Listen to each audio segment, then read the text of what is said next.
नमस्कार दोस्तों, आज के लेक्चर में हम स्टडी करने वाले हैं structure of Graafian follicle. Graafian follicle is a mature ovarian follicle. जो ओवेरियन फॉलिकल है उसको ही, जो मैच्योर होता है उसको ही हम ग्राफाइन फॉलिकल ऐसा बोलते हैं। And oocyte is surrounded by a non cellular layer that is called as zona pellucida. जो oocyte होता है उसमें वो नॉन सेल्यूलर लेयर से सराउंड होता है, उसको हम जोना पेलुसिडा भी बोलते हैं। उसके बाद में जो आता है उसको हम जोना थेका एक्सटर्ना बोलते हैं। थेका एक्सटर्ना के अंदर थेका इंटरना होता है, प्रोटेक्टिव लेयर थेका एक्सटर्ना होता है, उसके बाद में थेका इंटरना आता है अंदर में। तो ये जो थेका इंटरना होता है it is associated with the production of the hormone oestrogen. Oestrogen hormone वो प्रोड्यूस करता है। उसके बाद अंदर जो बड़ी सी रिंग होती है दैट इज नोन एज, बड़ा सर्कल होता है, it is known as membrana granulosa which is made up of granulosa cells. And these granulosa cells are two types, corona radiata and discus प्रोलिगेरस।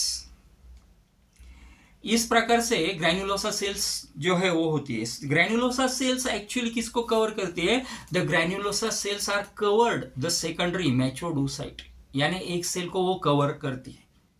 And the small circle which surrounds the small membrane which surrounds the secondary oocyte and separate it from the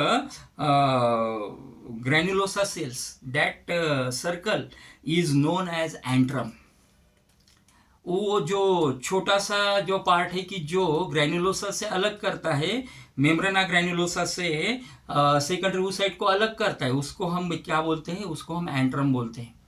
तो इस प्रकार से 4 से 5 part में आता है। Outer most layer जो होता है उसको जोना पेलुसिडा बोलते हैं। उसके बाद में थेका एक्सटर्ना आता है, वो प्रोटेक्टिव लेयर है। उसके बाद में थेका इंटरना आता है जो एस्ट्रोजन हार्मोन प्रोड्यूस करता है। उसके बाद में अंतर जो बड़ा सर्कल होता है, आपको फिगर देखनी पड़ेगी, फिगर स्टडी करनी पड़ेगी। फिगर भी आती है 2 मार्क्स के लिए। और वो जो बड़ा सा अंदर जो सर्कल होता है उसमें जो सेल्स होते हैं वो सेल्स को हम ग्रैन्युलोसा सेल्स बोलते हैं, उसको मेम्ब्रेना ग्रैन्युलोसा बोलते हैं।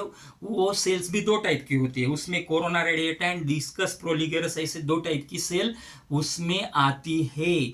उसके बाद जो अंदर ग्रैन्युलोसा सेल्स वो साइट्स को क्या आसपास में सर्कल क्रिएट करती है, उसकी वजह से एंट्रम का प्रोडक्शन या एंट्रम छोटा सर्कल तैयार होता है, उसको हम एंट्रम बोलते हैं, जिसमें सेकेंडरी oocyte एकदम सेफ होता है, एक सेल एकदम सेफ होता है। इस प्रकार से इस लेक्चर में हमने ग्राफाइन फॉलिकल का स्ट्रक्चर स्टडी किया है। देखो अगले वाले लेक्चर में अपन ओविडक्ट, उसके बाद में यूटेरस, उसके बाद में वैजिना, ये सब अगले वाले लेक्चर में हम स्टडी करने वाले हैं। Thanks for watching this video. Thanks.